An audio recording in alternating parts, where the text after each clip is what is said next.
2025년 연말, 한국 대중음악계는 그 어느 해보다도 과열된 분위기다. 한 통의 데모 음원이 공식 발표 이전에 유통망과 기획사 내부를 뒤흔들고 있다는 소문이 음악 관계자 사이에서 속보처럼 퍼져나갔다.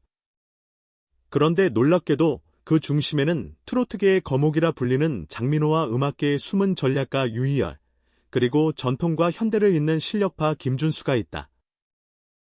이 세 사람을 둘러싼 이야기 하나가 음악 산업 전체에 파장을 일으키고 있는 것이다. 사건의 시작은 이렇다.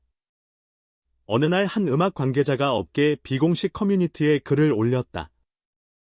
유희열이 아끼던 신곡 데모를 김준수가 아닌 장민호에게 건넸다는 것이었다. 사실 관계를 확인하기 전까지 대부분의 사람들은 이를 단순한 루머로 치부했다. 그렇지만 이 단순 루머는 곧 빠르게 확산되었고 내부 관계자들 사이에서 충격과 논쟁을 동시에 불러일으켰다. 유희열은 지금까지 한국 음악계에서 가장 예민하고 치밀하게 곡을 선택하고 가수를 발굴하며 트렌드를 만들어온 인물 중 하나로 손꼽힌다. 여러 시즌을 거치며 히트송을 연달아 배출한 그의 이름은 이미 음악 산업에서 하나의 브랜드가 되었고 그의 평가 한 줄은 곧 차트 판도를 바꿔놓을 수 있는 힘을 가지고 있다. 그런 그가 직접 신곡 데모를 손에 쥐고 이를 특정 아티스트에게 준다는 사실은 결코 가벼운 뉴스가 아니었다.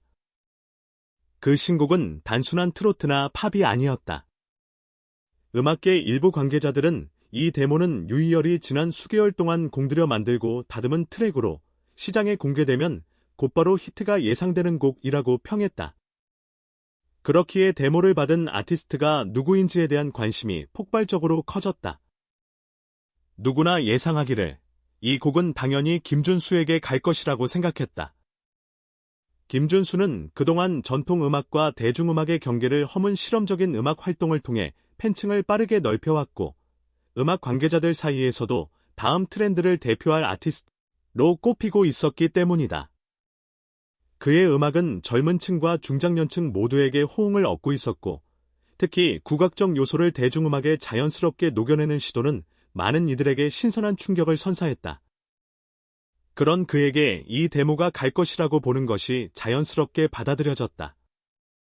하지만 상황은 전혀 다른 방향으로 흘렀다.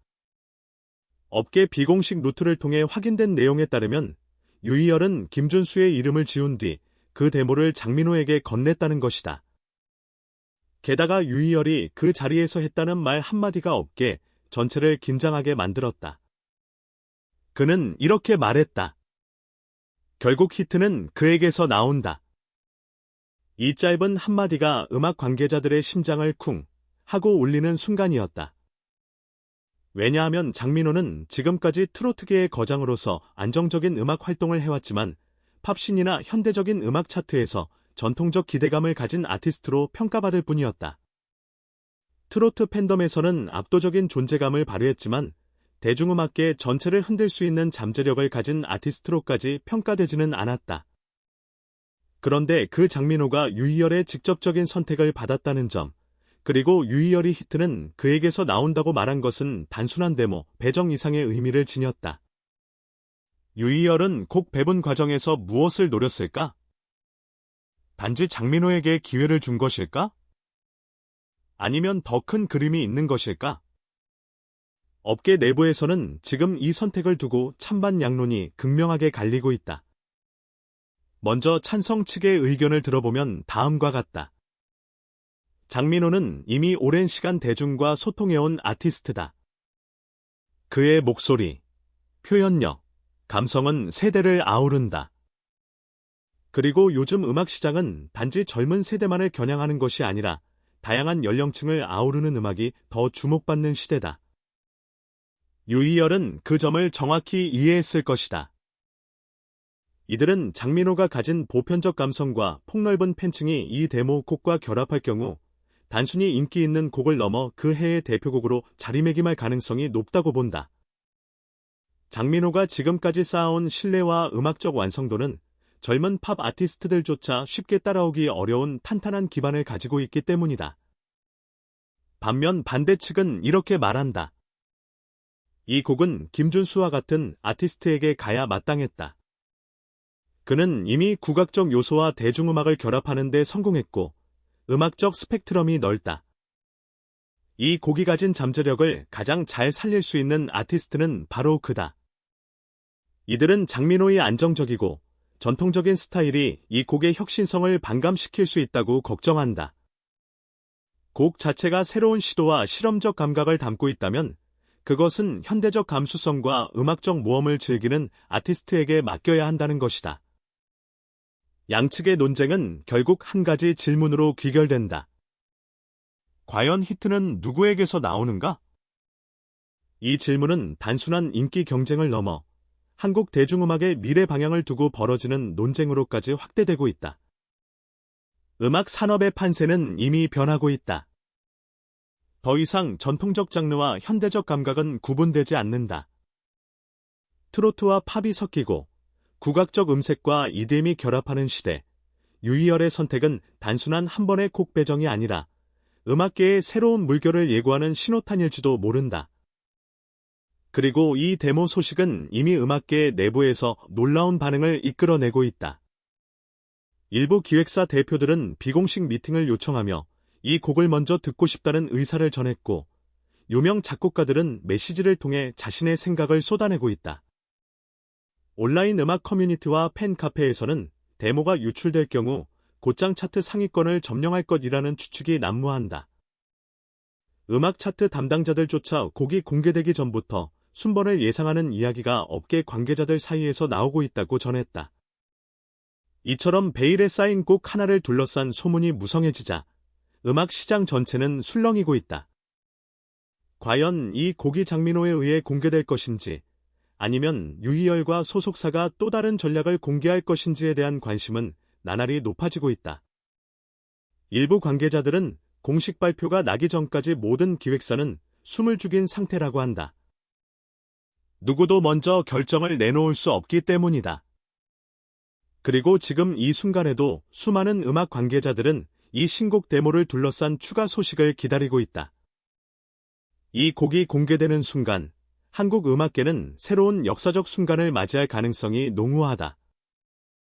유희열의 선택이 단순한 선택이 아니었다는 것을 증명하듯 이미 음악계의 판도는 변하고 있다. 장민호의 이름이 올라왔다는 사실 자체가 곧 하나의 혁명적 사건이 된 것이다. 결국 남은 질문은 단 하나다. 이 곡은 언제 공개되며 누가 최종적으로 이 곡을 세상에 들려줄 것인가? 그 대답은 지금 이 순간에도 음악 관계자들의 입술 사이에서 조심스럽게 흘러나오고 있다. 그러나 아무도 확정적으로 말하지 않는다. 오직 하나.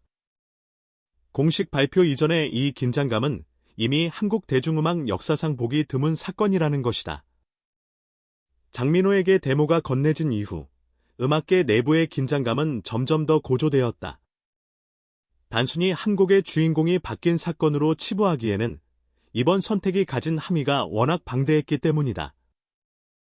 업계 관계자들은 내부적으로 이것은 단순한 데모 배분이 아니라 장민호를 중심으로 한 새로운 음악 흐름의 시작일 수 있다는 분석을 공유했다. 특히 트로트계와 대중음악계를 잇는 교차점에서 장민호가 앞으로 어떤 방식으로 곡을 해석하고 소화할지에 대한 예측이 난무했다. 음악평론가들은 이미 이 사건을 단순히 한 곡의 공개가 아닌 세대와 장르를 연결하는 혁신적 사건으로 해석하기 시작했다. 한 평론가는 이렇게 말했다. 장민호는 그간 트로트라는 전통적 장르에 안주하지 않고 자신만의 색깔로 대중과 소통해왔다. 그의 안정적인 팬덤과 음악적 신뢰도가 결합되면 이번 곡은 단순한 유행을 넘어 한국 음악 산업의 새로운 기준을 제시할 가능성이 있다. 반면 일부 젊은 세대를 중심으로 한 팬덤에서는 우려 섞인 목소리가 들렸다. 이들은 김준수가 받을 것이라 예상했던 곡이 장민호에게 돌아간 것을 두고 곡의 실험적 특성이 다소 안정적인 스타일로 변질될 수 있다는 걱정을 표했다. 그러나 이들의 걱정과 달리 업계 내부에서는 이미 장민호의 해석력과 감성적 깊이를 높이 평가하는 분위기가 강했다. 단순히 전통적 트로트 가수라는 이미지를 넘어 새로운 시대의 대중음악을 주도할 수 있는 다층적 아티스트로서의 가능성을 보았기 때문이다. 유희열의 선택 배경에 대한 추측은 끊임없이 이어졌다. 일부에서